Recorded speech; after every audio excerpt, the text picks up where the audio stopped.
que ta grâce, seule ta grâce. Nous voulons instaurer un état de droit. Et dans un état de droit, il y a une justice indépendante. Ce n'est pas à l'individu Félix Tshisekedi de commencer à faire justice.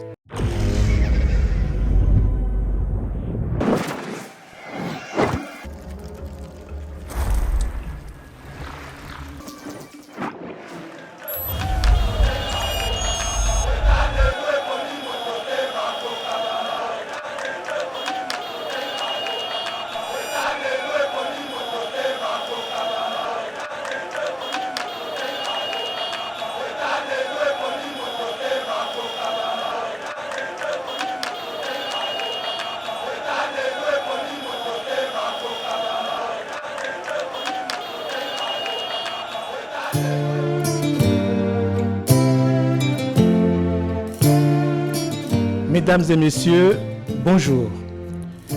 Je suis le docteur André Louzolo, responsable du centre médical Lamprodi, CML en sigle. Je suis gynécologue, obstétricien, chirurgien et scénologue avec une capacité en sexologie. J'ai terminé mes études au campus universitaire de Kinshasa en 1983. Je suis allé en Europe où j'ai fait ma spécialisation et où j'ai travaillé pendant plus de 35 ans. J'ai donc une expérience de plus de 35 ans dans ma spécialisation. Je suis revenu dans mon pays pour venir vous servir, pour vous soigner comme sont soignés les Européens. Les troubles de l'érection et l'éjaculation précoce amenant l'impuissance sexuelle sont très fréquents dans nos sociétés, même auprès des jeunes de 30 à 40 ans. Aujourd'hui, une innovation révolutionnaire peut vous redonner le contrôle de votre sexualité de façon naturelle, sans prise des médicaments. C'est donc une approche 100% naturelle, sans médicaments. Prenez rendez-vous pour une consultation au CML, dont le numéro de téléphone et l'adresse sont mentionnés ci-dessous. Venez nombreux pour expérimenter et vivre vous-même. Aïcha. On doit la maman ici parler.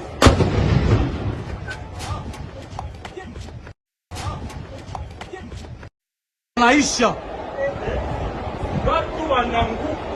On doit la maman ici parler.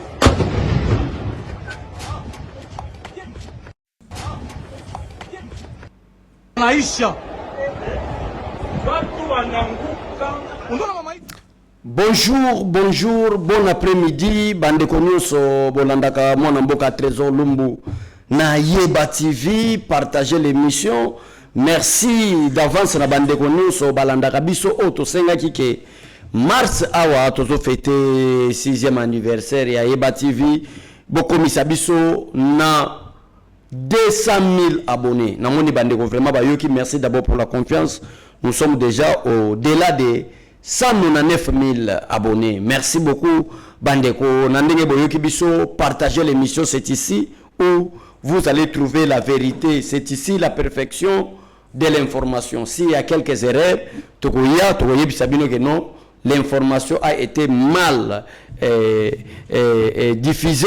Bota la réalité et l'équipe à Naïba TV. Qu'est-ce qui se passe? Quelle est la réalité selon vous de tout ce qui se passe de tout ce qui se passe à Bukavu? Cela déjà, de bandit na moi, il y a question pour Moutonamoto Azala interpeller à comprendre que c'est que le président de la République, son excellence Félix Antoine Tshisekedi Tshilombo Azana Rosala, et ça pour l'intérêt à Congolais. Meeting d'abord par l'imposition, après imposition, menace, intimidation, na ba maman maraîchère, na ba papa batekaka, na bilenge, avec intention à cause bombe ko boaka. Selon vous, message oyo kolobela bino d'abord ni message oyo tokokende gauche droite te bombo ebwakamaki par Corneille Nangaa sur ordre ya Paul Kagame et Joseph Kabila et bato baza expert en criminologie on que pendant que bombe ezobwakama et du fait que Kabila est visé Paul Kagame est visé Kabila osala nini Kabila ozo avion ake Namibie après événement zo sala makoto yo à Bukavu et Kabila za na Namibie Paul Kagame azo sala manifestation na kati ya Kigali pour distraire l'opinion que l'attaque est outil dans le gouvernement central. Vous savez pourquoi? Parce que le procureur de la CPI a payé compte d'email Nabango, a payé canal par lequel Oyo et la population congolaise besoin d'informations, relayer pour arrêter tout le monde et baza sous menace. Qu'est-ce que nous allons faire maintenant? Boye qui peut-être na ba vidéo bimi nanga kufi boye parce que kuna ezalaki baza ko viser. Yo mona wapi bombe ko ya bato ba kufaka population civile. Le lenge ba Rwanda bazali ko sécuriser nanga. Le lenge ba Rwanda baza ko bomba nanga pour que ba comprendre que nanga comme na intention ko kima et sengeli to sécuriser. Aucun militaire rwandais. Bombe ko mais aucun policier rwandais parce que à Bukavu, à Goma, il y a des policiers rwandais, il y a aussi des militaires rwandais. Bombe kwei, mais bombe ça kwea, bazo kosa na gouvernement congolais que ezali gouvernement congolais nda larguer bombe. Yangwana to bandi ko se poser question que bandi konanga par rapport à makambo baluki selon nanga parce que nanga vient de faire le point de presse. Na point de presse nanga sali, nanga zo distraire yo, muto landaka tweet. Nous avons les réseaux sociaux, il y a des Rwandais. Après avoir, parce que la information officielle du fait qu'on est des communicateurs, nous avons en Belgique, France, États-Unis, et ça a des partenaires.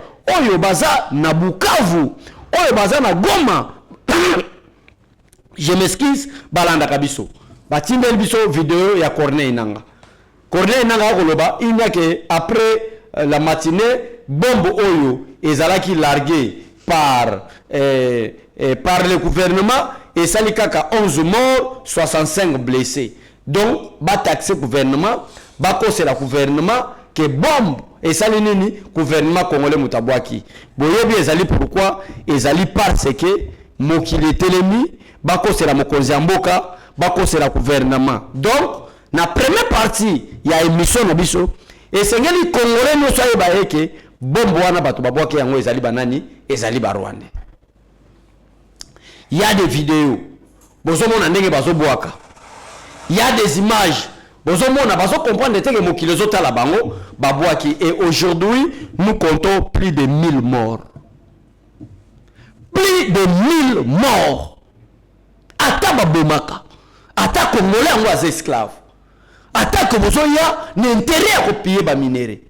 Attaque au Tshisekedi de mobile bolingi était 1000 morts na journée moko 1000 morts après yo Corneille Nangaa ozobima pona ko diaboliser gouvernement que seulement pour le langage faites attention avec les Français pour seulement 11 morts seulement 11 morts même la parole de Dieu nous dit la vie est sacrée même les wa mutu moko comme c'est sacré c'est tout un danger. Mais Nangaa koyebi sa peuple congolais après notre matinée gouvernement a largué ba bombe seulement 11 morts et 65 blessés. Nous sommes rendés le kouta bande konangai nous sommes à 1000 morts. Bazoloba enquête ezana ko continuer par rapport à bombe wana. Nzambe Congo esala batu monini. To sala nini? Mundele yo muto yako yebisa biso ke awa ndenge ezali boye limite ya Congo esokiao. Bakoko na biso bayeba kite. Bilonde bosali statistique bolobi ke Kivu esengele ya na Congo. Bakoko na biso bazala kite. Parce que c'est vous la civilisation, terme civilisation euti pa na bino. Bilonde boye ko civiliser biso. Bilonde bo apprendre biso comment ko le baki flamand. Bilonde bo apprendre biso comment ko le ba français. Bilonde boye na papier na bic. Bilonde boye na étude. Botangi biso. Bilonde boye biso ke limite ya Congo et bandi na Boma et Keti na Goma na Nord Kivu. Bino. Mais nini to sali. La CPI, vous êtes où? Mais c'est le procureur général de la CPI. Vous êtes ici à Kinshasa, bon sali communiqué. Bon lobi to ana ba preuve. Mais vous cherchez encore quoi? 1000 morts. Na journée moko. Ata Russie. Et ça ba jeu de chasse à l'olenge nini. Ata Russie. Et ça ba hélicoptère ndenge nini par rapport à guerre ba ko sala na Ukraine. Na journée moko Russie bombardé teke to ragi bat ba kufi ata 100. Mais journée moko na Congo 1000 morts à Bukavu. 1000 morts. Bah créer matinée. Tout ça la matinée politique. Du fait que nous avons la pression des Nations Unies, nous avons la pression de l'Union Européenne, nous avons la pression maintenant de la Belgique ainsi que de la France, parce que le ministre français des Affaires étrangères a été attaqué par l'Union Européenne. Bangonde baza ko protéger Kagame, bangonde baza ko protéger Kabila, bangonde baza ko protéger Nanga, bangonde bazo boya ba sanctions parce que Mokili est désavoué Nanga, Mokili est désavoué Kabila, Mokili est désavoué Paul Kagame, mais c'est la France qui protège Nanga. Lokola bayoki Union Européenne est l'ennemi. Lokola bayoki France oza pareil Nanga. Emmanuel Macron est chef ya Paul Kagame.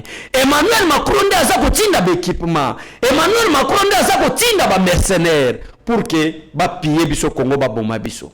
Et Mokili est l'ennemi. Bande konanga ba congolais. Monde est l'ennemi. Et gagni makila Congo eza ko sopana. Nous sommes à 1000 morts. Je pleure. Je suis un peu découragé. Journée moko, n'est-ce pas, il y a 5 minutes, 1000 morts de Congolais meurent comme des animaux. 1000 morts, n'est-ce pas? Parce que, largué bombouana, avant même, nanga banda komata, abanda koloba. Cela veut dire, meeting et salamité. Cela veut dire, en d'autres termes, tout a été planifié. Tout a été organisé, arrangé. Qu'est-ce que nous allons faire pour échapper à la justice internationale? Parce que procureur, il y a ces pays, conformément na communiqué, il y a ministre de la justice pour interpeller Paul Kagame. Tu sais qu'il y a des preuves, tu sais qu'il y a des vidéos, tu sais qu'il y a des images. Ils ont accusé les rapports des Nations Unies là, les rapports des droits de l'homme là, qui accusent Paul Kagame que c'est lui le maîtrier. Qu'est-ce que nous allons faire? Créer matinée. Quel était l'objectif de matinée, peuple congolais? Pourquoi c'est matinée? Pourquoi matinée la Goma? Tokoma qui atteint à 50 morts. Seulement Bukavu. Parce que Mokili. Makila va congolais gangi. L'État est là pour sauver le Congo. L'État est là. Et à notre faveur. Qu'est-ce que nous allons faire? Tout créer matinée. Bande Konanga va créer matinée. Ce sont des militaires rwandais, quelque part, sur l'ordre de Paul Kagame, sur l'ordre de Joseph Kabila, parce qu'ils travaillent en collaboration. Batelemika na Bukavu, quelque part na sommet, Bolarké, et ça avion l'équité. Pourquoi nous avons babongo? La ville de Bukavu jusqu'à présent est sous haute sécurité. Il y a Banyangalaka, il y a imbéciles, il y a M23. Ce sont des imbéciles. Quand quelqu'un ôte la ville, ça devient, il est devenu un imbécile. Ça c'est imbécile à M23. Balarke bombo, mes chers compatriotes. Babomi na biso. Oh non, c'est pas comme on a nanga zoloba. Nanga liya akize, nanga, orobi ma vite. Orobi ma sen sofute. Oh, nanga zubal. Armée numérique. Armée numérique, y'a Rwandais. Va faire agiter, va faire kolobisa ba congolais, va faire kobanga parce que leader Oyo Kagame Zobata Masimane Konenanga a été touché. Communauté internationale oh, est-ce que vous croyez vraiment que est touché la population Nanga? Lokuta. Nanga n'a pas été touché. Nanga est bel et bien à Bukavu quelque part dans un hôtel à Faninaï. Pourquoi? Parce que sur l'ordre de Paul Kagame, naba militaire rwandais, baza ko accompagner nanga nde babomi 1000 personnes. Résultat, 1000 personnes. 1000 personnes na espace il y a 5 minutes. 1000 personnes, chers compatriotes. Comment est-ce que vous avez un thème ya koloba? Yango zomona tala baje ba rwandais basala kabiso. Tala lokuta ba rwandais basakana na biso. Lokola Kabila, parce que bandeko biso awa na yeba TV to la vérité. Drone ya ba américain en passant et découvrir depuis hier que Kabila azalaki côté à Fizi. Joseph Kabila. Si moi si na kosa kabiso que toza côté à Afrique du Sud, aza côté à Namibie, ba drone repéré Kabila na côté à Fizi. Fizi na moko ya ba territoire de Mauricio je crois au Sud Kivu. Moko ya ba localité na Sud Kivu. Joseph Kabila na quoi moko na Fizi. Des drones ba repérer Joseph Kabila.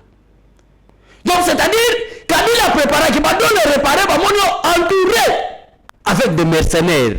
Na armes à longue portée. Ce sont des drones qui l'ont découvert. Si mon mascara oh Kabila sali à kokende soki na window na Namibie pour na kosa ba congolais matanga mo eza quelque part parce que ba congolais ba distrait ba yebite que depuis hier drone américain est repéré Kabila na Fizi. Bande kobo qui se poser question na Fizi Joseph Kabila kenda osalani. Pour que lelo subitement ake Namibie. Pour que lelo maramoko bato aka PPRD bolanda langage à PPRD bande kolona ba congolais tous allez veiller mais c'est le président de la République to fongola misu tala ndenge ba komi na suka en faisant des erreurs nde bazo kanisa ke ba diaboliser biso ba koma na suka. Pourquoi après 1000 morts bata PPRD bazo courage à koloba parce qu'il y avait un drone repéré Kabila ndenge nini Kagame passe instruction la Kabila pour que matinée à nanga lelo batwa kufo au-delà de 5000 nana yebite que penser ya ba Rwandais za kosala carnage nana yebite que ba Rwandais ba na posa oboma nana yebite que ba Rwandais ba za posa ya ko balkaniser mboka. Peut-être c'est il y a d'autres journalistes bazo yebate drone américain repéré Kabila na Fizi donna des instructions comment est-ce que organisation ya matinée à nanga lelo batwa kufa 5000. Et un rapport ebimi balobi enquête est en cours mais jusqu'à présent nombre total c'est plus de 1000 morts. 1000. Imaginez-vous les 1000 morts là. Ce sont des parents. Ils ont abandonné, ils ont laissé combien derrière eux? Des responsables. Voilà comment est-ce que le Rwanda baso même abiso de crise la crise. Donc peut-être na rozala na lobby na lomba on va comprendre. Cela veut dire calmement bande kona ba congolais va comprendre drone américain dès que repérer Kabila lobby instruction ou que la Paul Kagame comment est-ce que nous allons faire pour échapper le gouvernement congolais face il y a pas preuve tangible au gouvernement congolais azanango que nous les Rwanda tozana roboma bango ba congolais à travers to créer le comment na matine c'était hier ba drone ezui ba kamo biso to lobaka. Donc on est la vérité, nous avons rêvé ça Kabato. Tala Kabila yo na Namibie pendant que si on plaire. Tala Kabila yo na Namibie pendant qu'on plaire. Il y a un bon niveau bito zo tenter parce que tout ça luka. Comment est-ce qu'on peut rencontrer les chefs de l'État pour dévoiler image. Hier toute la journée, bon mon aimé moi na mboka trésor lumba yakite parce qu'on avait des informations. Mais on a congolais, il est temps de se réveiller. Bato infiltré mais c'est le président. Raison pour laquelle on a un drone et que les gens vont plus de 5000. Qu'est-ce qui se passe maintenant? Kabila doit rentrer. N'a pas peur il n'y a que des professeurs. Nous, on n'a pas vraiment fait des grandes universités. Mais moi, on a intelligent, on a que constitution et la République démocratique du Congo. Moi, je parle de la constitution congolaise, on est la constitution rwandaise. Kabila ne peut pas confondre la constitution congolaise avec la constitution rwandaise. Je suis congolais, j'explique la constitution congolaise. Constitution congolaise, le mandat du président de la République est de 5 ans renouvelable une seule fois. À la fin de son mandat, à titre honorifique, donné à un président qui a été élu par le peuple, Bakoko Misaye, il devient sénateur à vie. Mais pourquoi après 1000 morts, Bata peuple de la force à peuple de l'obini, oyo tozala ki kosala ko batama, oyo tozala ki kosala na privé, oyo tozala ki en secret, et donc comme maintenant public, batu ba komona ngo, PPRD. Botu na mona mwasi oyo, Pito oyo, Barbara Nzimbi, soki nani babenga. Allez vérifier, allez communiquer. Donc, Kabila na Kagame, babanda bakou contre les Congolais, contre le régime en place, en privé, en secret. Après 1000 morts, na niveau à Bukavu, informé bino, que besoin la batouana, biso ne batuto bomi bango, le corps a besoin de satisfaire en secret, a besoin de kate, toujours dans ma grande action en public, poser maintenant des questions. L'État congolais a des policiers, l'État congolais a des militaires. Quelles sont les actions que peut perdre en tant que parti politique ou est-ce qu'on émerger dans le sol congolais, l'action publique, les années. Ça, c'est la question à se poser. Ça, c'est la question à se poser. Et ça, la question, c'est que Mituna. Nina moi sali. Oliatolela. Oliatolela. Ba mort. Oliatolela. Merci. Ba mort. Donc, ni waya bandeko na biso. Bandeko to telema. Aba la haine. Aba le tribalisme. Ayons l'esprit d'unité. Le Congo kotika la moko. Après, M. Donatien Cholé, M. Fridolin Ambongo, vous êtes où? Nanga largué bombe. Tokoufi plus de 1000 enquêtes en cours. C'est notre pays, c'est nos frères. Il faut avoir l'amour. Donatien Cholé tient où? Avec les fameux Sénouko pour faire un communiqué que nous décrétons à l'église catholique, même 15 dimanches, on ne prie pas. Pour la bande Konabiso Bakoufi. Dans la question, vous êtes où? Kabila a tiré à Bukavu. Kagame a tiré à Bukavu. Corneille Nanga a tiré à Bukavu. Et le nombre est plus élevé, 1000 morts à l'espace de 5 minutes. Où est votre communiqué? Dans la communiqué, il y a Sénouko. L'espace Chouaïlifone est attaqué et menacé par des loubaphones. C'est pourquoi on a interpellé Donatien Cholé. Donatien Cholé doit des explications au gouvernement congolais. Félicitations à vous, monsieur le ministre de l'Intérieur, Jacquemaine Chabani. Merci pour vous, Jacquemaine Chabani, d'interpeller Corneille Nanga. D'interpeller Nanga. Pour interpeller. Comment est-ce que haine a même le biseau? Comment est-ce qu'il y a même le biseau tribalisme? Comment est-ce qu'il y a Panzi? Bon, on a besoin de 1000 personnes. Babomi Bamona Kagame. Babomi Bamona Kabila. Mais où est le communiqué de la Sénouko? Sénouko Zawabi. Raison pour laquelle, avant d'avancer, Nazoya Ponayebisa, mais c'est le président de la République, va infiltrer Bazaka en armée et en politique. Même Sénouko, on a déjà consulté le président de la République, mais c'est même Sénouko, Basalinini, qui a consulté Madame Fifi Masuka. Qui est Fifi Masuka sur le plan politique pour que Sénouko va se déplacer pour qu'il consulte Fifi Masuka? Quelle décision positive Masuka était gouverneur par rapport à la guerre à Est. Parce que Basango, Balobaki ke, Bazana pacte pour la paix. Livre na bango, ezali pacte pour la paix. Bazoluka Kimia. Kimia Bazoluka par rapport à la guerre à l'Est. Initiative nini Fifi Masuka a compris na Donatien Cholé pour que guerre à Est si là. Mais Donatien Cholé na ba ambongo bakenda ki komona e.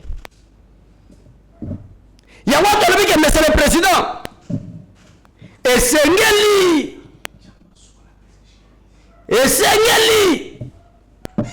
ba très balongwa.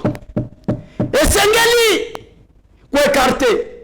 Et pendant la question que vous allez poser à monsieur Donatien Cholé, monsieur Constant Boutamba, ministre de la Justice, na bato ba interpeller par rapport à tout cela. Esengeli boye banini. Je m'excuse Bandeko. Par rapport à tout cela, et Seigneli Boyeba Nini Bandeko Nanga, et Seigneli Boyeba, Batou n'a donné sur les questions, pourquoi Bakena Goluka Fifi Masuka? Parce que le leader de l'Union sacrée, c'est le président Félix Tshisekedi.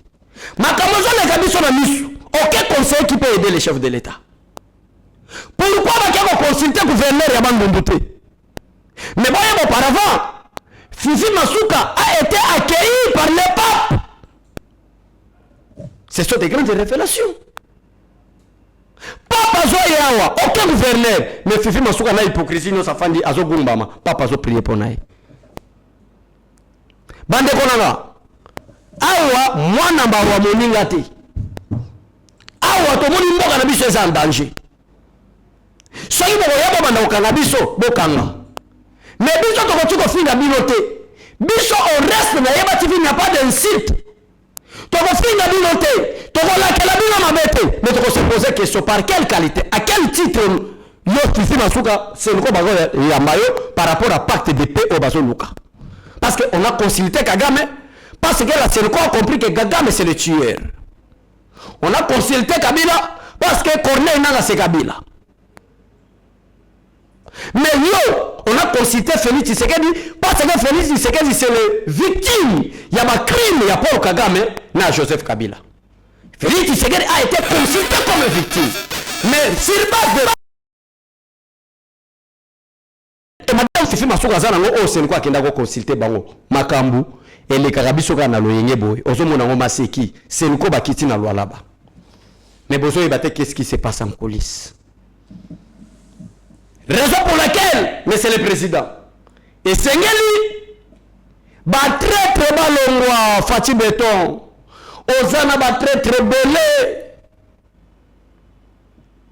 T'as un message. Pendant que nous sommes à 1000 morts, l'espace à 5 minutes, aucun communiqué de la Sénéco. Maintenant, exemple, les Moussoussou, communiqué à Sénéco, Zagoya, pour nous remettre, Bachoua Ilifon, Bazali menacé. Voilà tout stoppé, Wana. Que Dieu bénisse la République démocratique du Congo. Que Dieu bénisse le président de la République. Que Dieu bénisse le peuple congolais. Et que Dieu maudisse tous ceux qui sont contre la vision de ce pays. Bato ba ke ngoteka butu butu mboka Congo. Mais boye ba malamu que c'est fini pour Nanga. Toza ba longi place à Rosa, boza la rosepela. Balinga ba beta mokonza mboka ku ango esimbi lisusu te, bango moko ezongeli bango. Ce pays a bondi déjà ba preuve, ba drone américain monaki déjà Kabila na Fizi, comment est-ce qu'on préparait pour tuer peuple congolais journal lelo. Nzamba pambola bino. Kabila, Namibie est en Afrique, est en Europe te.